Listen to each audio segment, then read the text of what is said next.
tutti!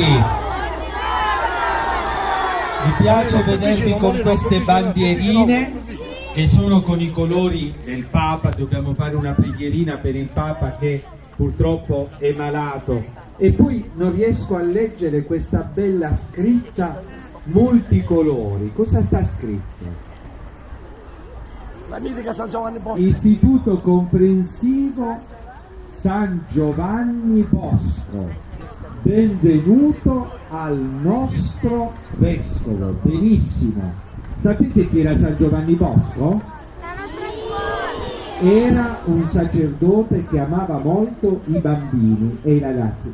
E amava anche, poi vi dirò, i bambini che sapevano fare solo una cosa nella vita, e lui insegnava a fare tante cose.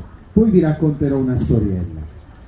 Grazie alla nostra dirigente scolastica, grazie a tutti i docenti, a tutte le docenti, al personale amministrativo, al personale ATA, e immagino che ci siano anche dei genitori, delle mamme qui, al parroco della zona, Padre Rosario, e a Padre Roberto, che è il direttore degli insegnanti di religione. Allora possiamo adesso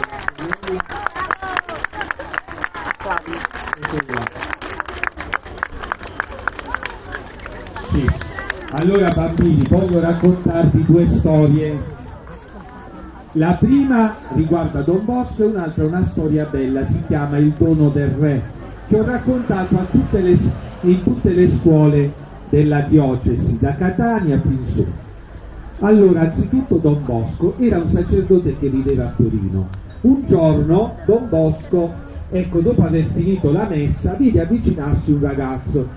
Era un ragazzo molto povero, non aveva neppure le